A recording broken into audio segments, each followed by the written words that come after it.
Assalamualaikum warahmatullahi wabarakatuh. Alhamdulillahi rabbil alamin.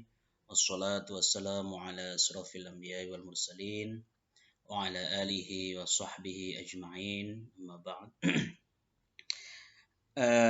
Di pertemuan kali ini, di video kali ini kita akan mencoba untuk membahas tentang alamat-alamat kalimat fi'il. Bagi yang baru pertama kali bergabung, silakan bisa lihat video-video yang lainnya dan silakan bisa kirim saran atau request pembahasan di kolom komentar. Untuk teman-teman yang ingin bertanya atau ingin menghubungi langsung, bisa langsung datang saja di akun medsos saya di Instagram atau di Facebook dengan nama yang sama seperti halnya nama yang tertera di layar. Bismillahirrahmanirrahim, langsung saja.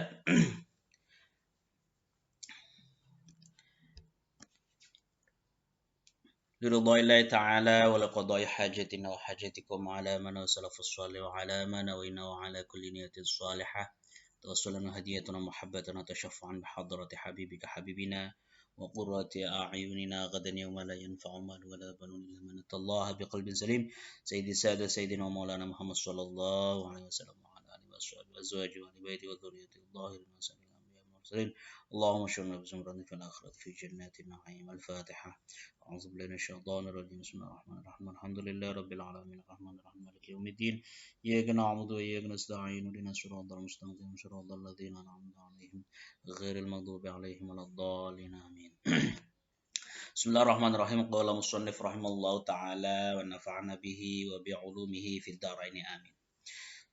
Bismillahirrahmanirrahim. Kita akan coba menjelaskan tentang alamat fi'il. Apa yang dinamakan dengan alamat fi'il? Apa yang dimaksud dengan alamat fi'il? Nah, sebelum kita membahas tentang alamat fi'il, kita akan coba mengulang kembali penjelasan kemarin tentang pembagian kalimat. Ada fi'il madhi, ada kalimat isim, ada kalimat fi'il, ada kalimat huruf. Di video sebelumnya saya sudah menjelaskan tentang alamat-alamat kalimat isim. Nah, sekarang giliran penjelasan tentang alamat fi'il. Tapi sebelum masuk lebih dalam tentang alamat kalimat fi'il, teman-teman bisa lihat atau bisa diingat-ingat kembali apa itu kalimat fi'il, ya. Kalimat fi'il merupakan kata kerja atau kalimat yang menunjukkan makna dengan sendirinya, tidak butuh bantuan kalimat lain, tidak seperti kalimat huruf. Kalimat huruf bisa menunjukkan makna dengan bantuan kalimat isim, dengan bantuan kalimat fi'il. Tapi kalau kalimat fi'il, dia menunjukkan makna dengan sendirinya. Dan kalimat fi'il adalah kalimat yang selalu beserta dengan waktu. Maka namanya kata kerja. Kata kerja itu akan selalu terkait dengan waktu. Sudah, sedang, atau akan. Makan, sudah makan, sedang makan, akan makan. Nah, itu kalimat fi'il. Nah, sekarang bagaimana kita mengetahui kalimat fi'il itu bukan dari maknanya. Tapi yang pertama, kita bisa mengetahui kalimat fi'il dari bentuk kalimatnya, dari bentuk lafaznya. Oke, kita perhatikan. Nah, di sini sebetulnya banyak tanda-tanda kalimat fi'il, tapi Kang Nizar hanya meringkasnya hanya berapa ya? 6 saja. Nanti kalau misal ada teman-teman yang ingin menambahkan, silakan bisa tulis di kolom komentar untuk bisa memberikan tambahan ilmu kepada teman-teman yang menyimak video ini. Alamat fi'il yang pertama adalah ta'ul fa'il. Ketika ada lafal yang diakhiri dengan ta fa'il, maka kalimat tersebut pasti berupa kalimat fi'il. Apa itu tak fa'il? Tak fa'il adalah tak yang menunjukkan makna subjek atau tak yang bermakna pelaku subjek. Nah, di sini ya kita bagi tak fa'il ini menjadi 3 bagian. Ada tak fa'il yang sebentar biar kita fokus. Biar bisa dicoret-coret juga. Ada tak fa'il yang lil mutakallim ya. Lil mutakallim itu apa? Lil mutakallim itu tak yang menunjukkan orang pertama. Kata ganti orang pertama. Misal contohnya di sini saya buat contoh darostu. Darostu artinya apa? Saya belajar. Atau ada lagi misal jalastu. Apa artinya jalastu? Saya duduk. Atau ada lagi misal qumtu, saya berdiri. Asal katanya apa? Asal katanya darosa. Asal katanya jalasa. Asal katanya koma. Nah ya, mulai dari asal kata lalu ada tambahan ta. Ta ini adalah ta apa? Oh, ini adalah ta yang menunjukkan makna pelaku atau subjek. Dalam hal ini bermakna mutakalim, orang yang pertama. Nah, karena ada tanda tak fa'il ini ya, ada tanda tak fa'il, maka tentu kalimat yang dimasukinya berupa kalimat fi'il. Oke, saya akan coba merefresh pemahaman kalian. Kalian masih ingat ketika ada pekerjaan tentu pasti ada pelaku. Dalam nahwu kita kenal apa yang namanya fi'il. Mohon maaf ini kursornya tidak terlalu halus ya. Ketika ada fi'il, pasti ada fa'il. Nah, fi'il ini apa? Fi'il ini adalah pekerjaan. Fa'il ini adalah pelaku. Jadi hal ini atau dua hal ini tidak akan pernah terpisahkan. Jika ada pekerjaan, pasti ada pelaku. Jika ada pelaku, ada subjek, tidak mungkin predikat itu hilang. Pasti ada predikat atau ada pekerjaannya. Ya, masih ingat? Kalau yang belum pernah belajar nahwu, teorinya teori subjek, predikat, objek. Ya, kalian harus ingat lagi subjek, predikat, objek. Nah, dalam ilmu nahwu, ketika sudah ada subjek dan predikat saja, itu sudah terscreening. Apa kemarin? Sudah bisa dikatakan apa? Kalam. Kalau sudah kalam, berarti sudah bisa dibahas dalam kajian ilmu nahwu. Nah, SP ini, subjek predikat ini, ya, dalam bahasa Arabnya kita kenal namanya fi'il, fa'il. Fi'il itu pekerjaan, fa'il itu adalah pelaku. Nah, di sini ya, tanda alamat fi'il yang pertama itu adanya ta fa'il, ta subjek. Secara otomatis kalau ada subjek, maka ada predikat. Predikat ini adalah kata kerja atau kalimat fi'il. Oleh karena itu, lafal darosa ini dikatakan kalimat fi'il. Kenapa? Karena terdapat tak fa'il setelahnya. Dalam hal ini, tak fa'ilnya bermakna orang pertama, mutakalim. Saya belajar, saya makan, saya tidur, dan seterusnya. Yang kedua, lil mukhotob. Lil mukhotob itu apa? Lil mukhotob itu adalah untuk kata ganti orang kedua laki-laki. Contoh, darosta. Kamu sudah belajar. Ya. Darosta. Nah, ini juga tak fa'il. Tapi tak fa'il di sini dia menunjukkan subjeknya sebagai laki-laki. Namun ya, ini teruntuk kepada orang kedua, kata ganti orang kedua. Kalau ini kan kata ganti orang pertama. Nah, ini ya, kata ganti tak fa'ilnya kata ganti orang kedua laki-laki. Lalu bagaimana jika kata ganti orang kedua perempuan? Maka diucapkan darosti.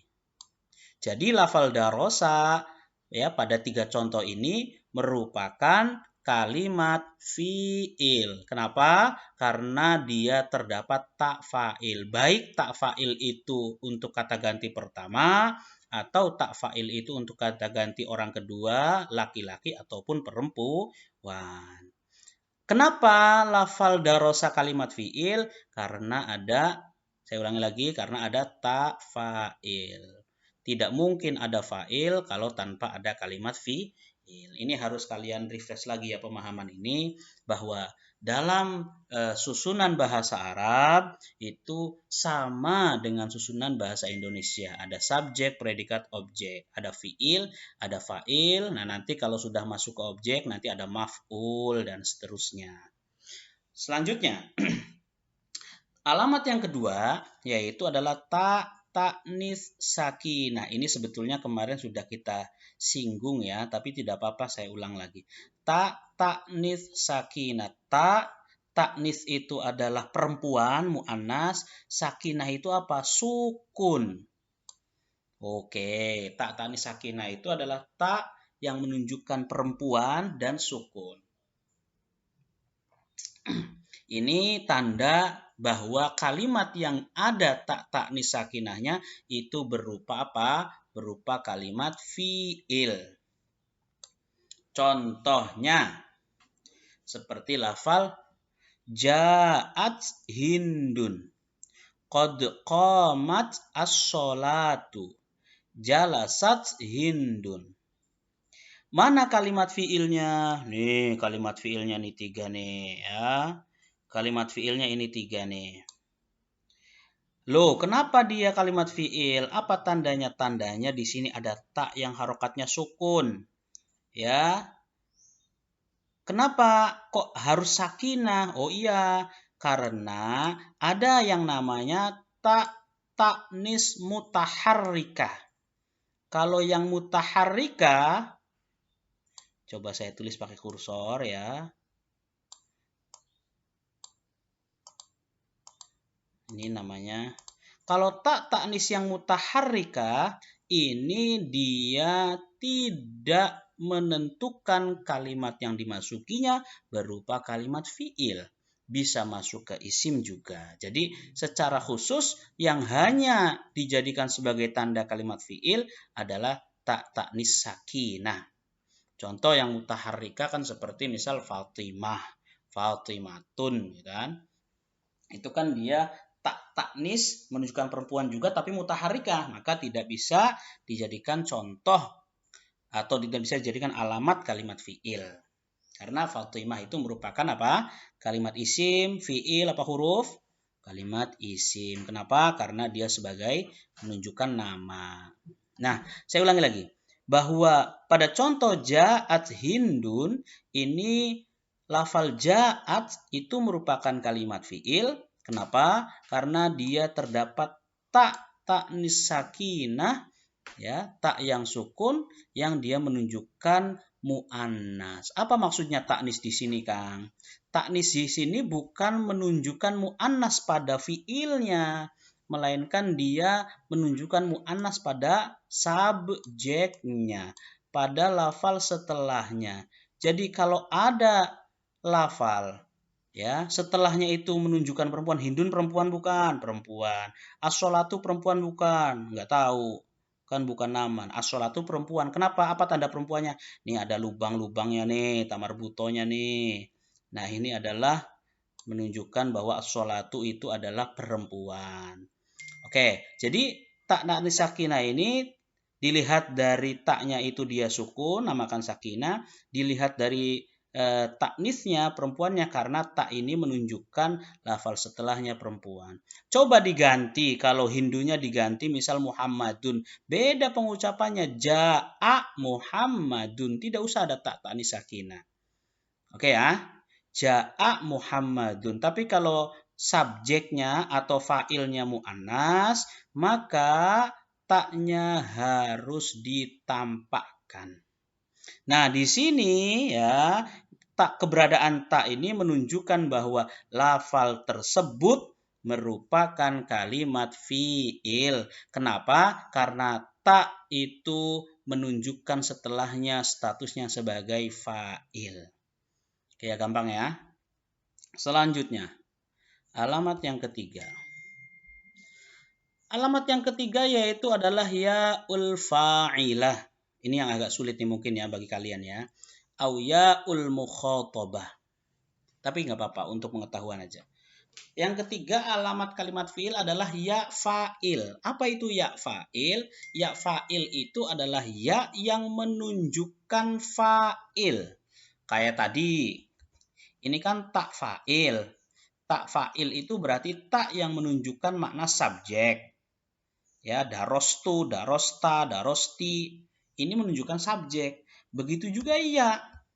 Ya fa'il, ya yang menunjukkan subjek, atau nama lain juga di dalam kitab Alfiyah itu disebutkan dengan ya'ul mukhatabah.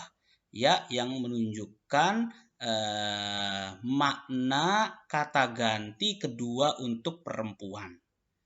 Ini khusus untuk perempuan ya, ya'ul fa'ilah ini ya. Contoh. Nah, di sini ditulis ya'ul fa'ilah atau ya'ul mukhatabah. Contoh seperti halnya lafal udrusi, misal. Udrusi ini merupakan fi'il amar ya.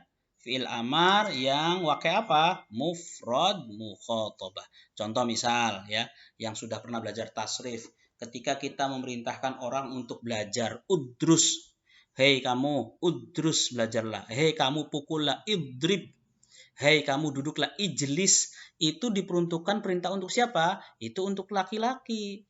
Kalau untuk perempuan, ijlisi, idribi, udrusi. Nah, maka namanya ya'ul fa'ilah au ya'ul mukhatabah. Ya yang menunjukkan subjeknya sebagai perempuan. Gitu ya, paham ya? Jadi ketika kita menunjuk memerintahkan satu perempuan, tidak bisa dengan kata-kata udrus, ijlis, kum, kumi, ijlisi, idribi. Nah, ini namanya ya'ul fa'ilah. Atau lafal lainnya seperti dalam fi'il mudhari' tadrusina dan seterusnya. Contoh yang lain. Ini nanti kalian coba sekalian melihat ini, sekalian buka tasrifannya. Yang sudah pernah belajar tasrif dibuka, yang belum pernah berarti untuk pengetahuan awal saja tidak apa-apa. Kalau kita tasrif seperti idrib, idriba, idribu, idribi, idriba, idribna, idribi. Nah, itu untuk perempuan. Kuma, kumu, kumi, kuma, kumna, kumi, itu untuk perempuan. Nah, dalam lafal kumi, udrusi, ijlisi, ya-nya namanya ya'ul fa'ilah atau ya'ul mukhatabah. Ya yang menunjukkan statusnya sebagai fa'il perempuan atau ya yang menunjukkan sebagai kata ganti perempuan kedua. Nah, ketika ada ya fa'ilah, ya yang menunjukkan fa'il di sini, maka kalimat sebelumnya atau kalimat yang dimasukinya pasti sebagai kalimat fi'il. Kenapa? Kembali lagi ke teori awal bahwa yang namanya fa'il tidak mungkin berdiri sendiri. Ketika ya ini menunjukkan status dia sebagai fa'il ya, atau memberikan petunjuk atas keberadaan fa'il, maka pasti kalimat sebelumnya berupa fi'il. Oke. Nah, kalau misal ditanya, Kang, apa bedanya antara ya'ul fa'ilah dengan ya dhamir? Kita sering mendengar ada kata-kata kolami, kitabi, ya. Kalau dalam kalimat kalimat isim, kitabi, kolami, atau kalau dalam kalimat fiil, akromani, ya. at'amani, dan lain sebagainya. Nah, kenapa tidak bisa ya domir itu dimasukkan juga sebagai alamat kalimat fiil? Tidak bisa. Kenapa? Karena ya domir ini tidak mukhtas bil fi'li, tidak khusus terhadap fiil, tapi dia ada di kalimat isim, ada juga di kalimat fiil. Maka akan membingungkan jika ya domir ini dimasukkan sebagai tanda kalimat fiil. Oleh karena itu, ya yang dijadikan sebagai tanda kalimat fi'il hanya ya'ul fa'ilah atau ya'ul mukhotabah, atau ya yang menunjukkan makna subjek atau kata ganti orang kedua perempuan. Terus alamat yang ketiga, alamat yang keempat, yaitu adalah nun taukid. Nun taukid ini apa nun taukid? Nun taukid itu adalah nun yang bermakna penguat. Contoh misal, saya memberikan kabar. Itu si Zaid memukul Amr misalnya. Atau contohnya si Zaki memukul Zaid. Maka saya ngomong seperti ini. Yadribu Zaidun Amron. Yadribu memukul siapa Zaidun Zaid, Amr terhadap Amr. Saya ngasih kabar kepada orang-orang, yadribu Zaidun Amr. Zaid mukul Amr. Ada orang tidak percaya, Allah bohong. Nah, bagaimana cara untuk menguatkannya? Kalau di Indonesia mungkin yakinlah, sumpah. Nyong ora bobat misal gitu. Ada orang kata orang Tegal gitu. Nah, dalam bahasa Arab kita datangkan saja nun taukid.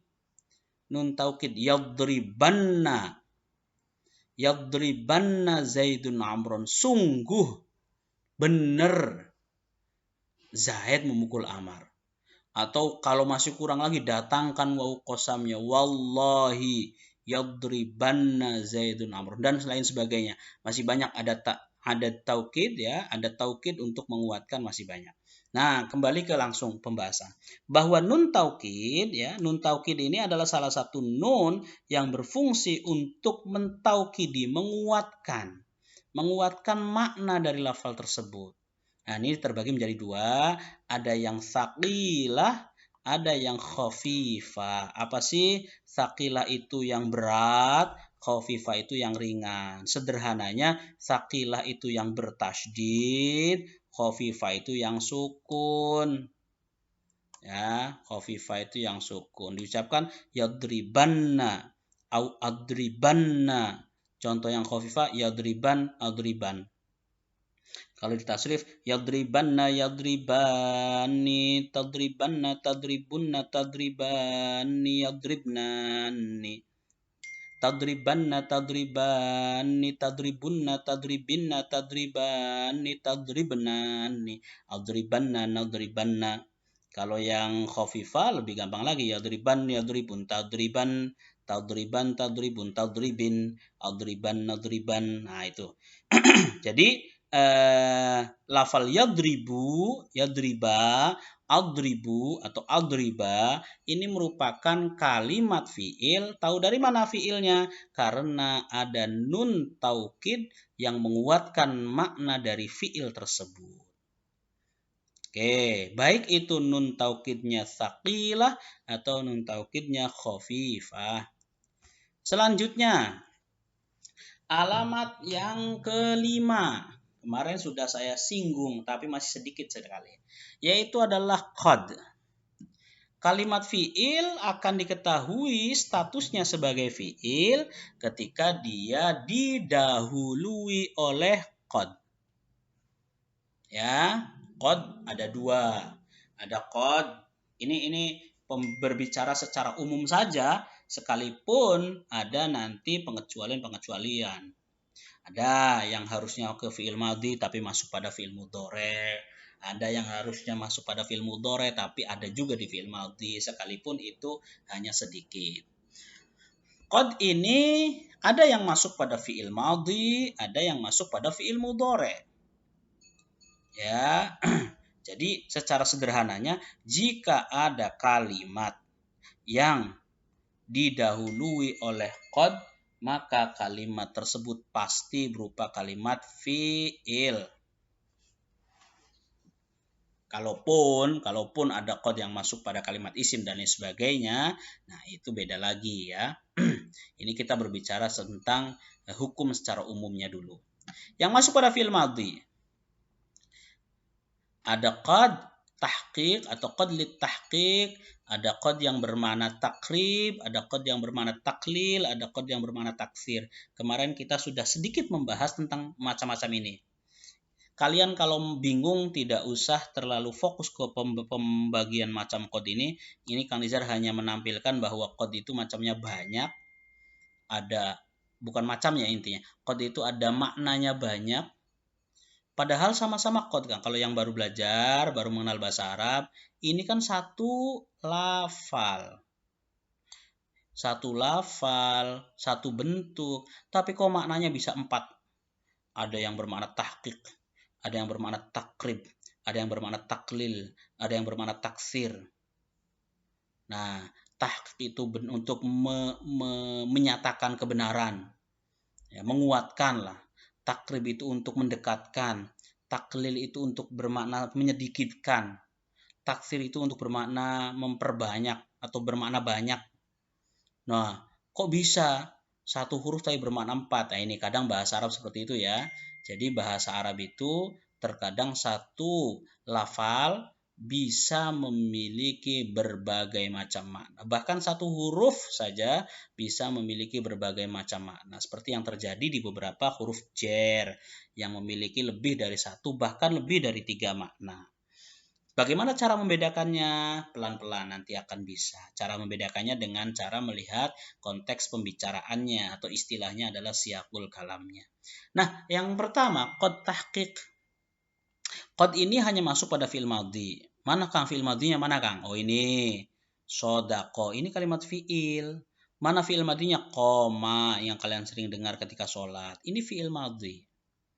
Terus ada yang bermakna taklil, taksir. Mana? Yasduku, yakulu. Nah, ini fi'il ini. Ini fi'il mudhari.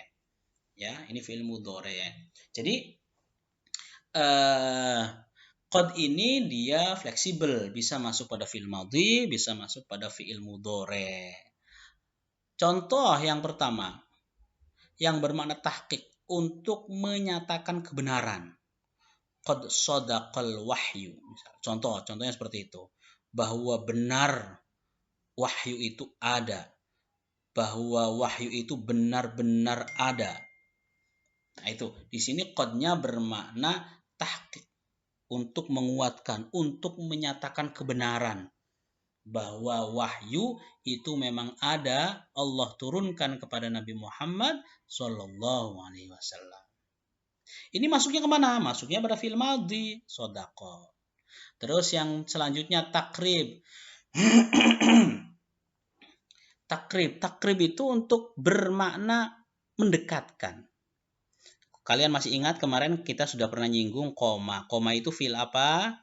Fi'il madhi. Fi'il madhi zamannya apa? Zamannya lampau. Ya, zamannya lampau.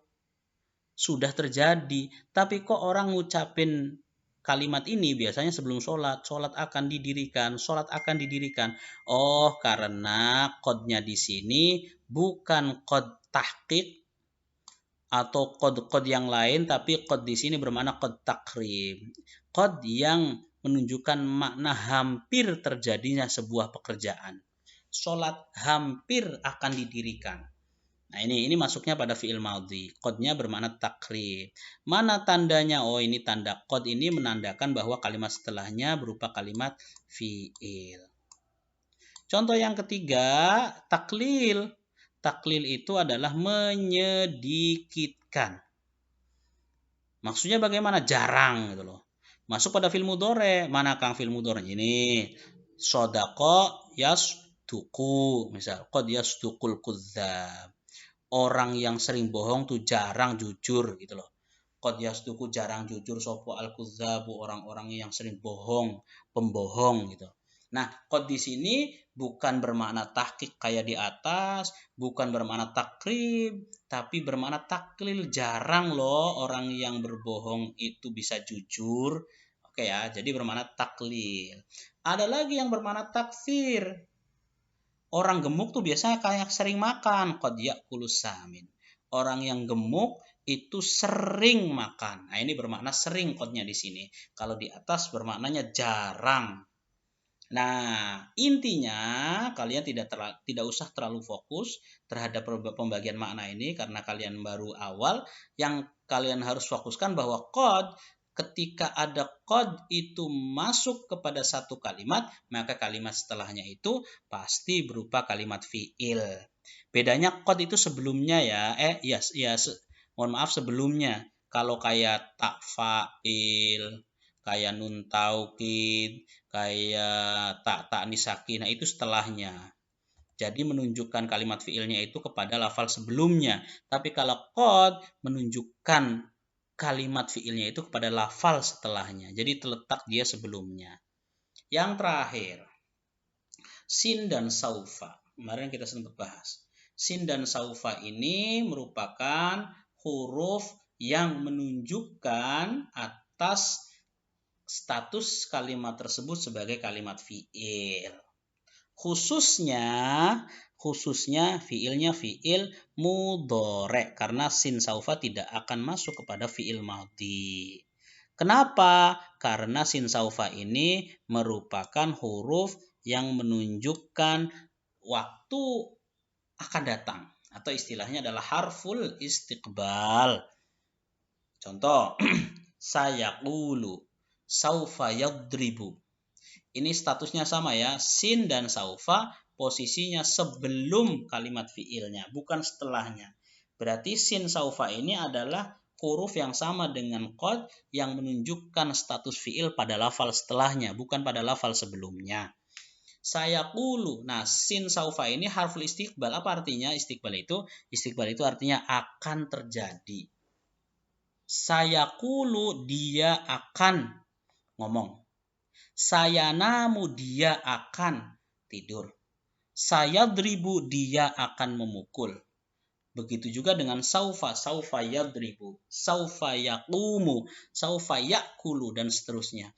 Apa bedanya sin dan saufa?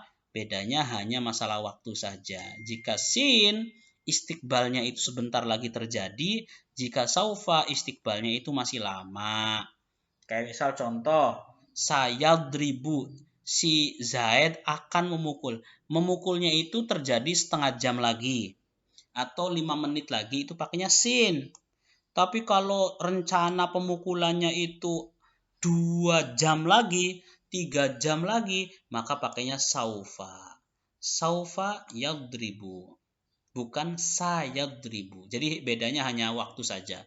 Ya, jadi sin saufa ini adalah salah satu tanda kalimat fiil yang menunjukkan pada waktu akan datang. Ini hampir sama dengan muz dan mungzu. Kalau muz dan mungzu itu menunjukkan waktu sebelumnya. Saya tidak melihatmu sejak kemarin. Saya tidak melihatmu sejak seminggu yang lalu. Itu pakainya muz mungzu itu. Ya, nanti kita akan bahas khusus. Nah, di sini sin, saya akan berdiri, akannya sejam lagi atau semenit lagi, itu pakainya sin. Tapi kalau saya akan berdiri 1 hari lagi, itu pakainya saufa. Jadi ya, intinya adalah bahwa alamat kalimat fiil yang sengaja Kang Nizar ringkas dinya hanya ada 6. Silakan kalau mau ditambahi ya masih ada lagi, boleh di kolom komentar. Tapi untuk mempermudah saya singkat saja hanya 6.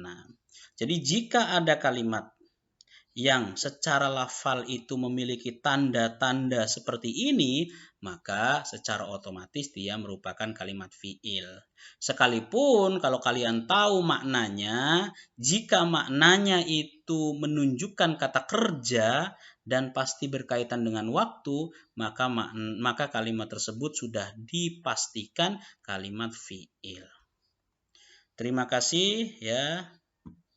Syukran wa dumtum fil khairi wal barakati wan najah. Wallahul muwaffiq ila aqwamit thoriq. Wassalamualaikum warahmatullahi wabarakatuh.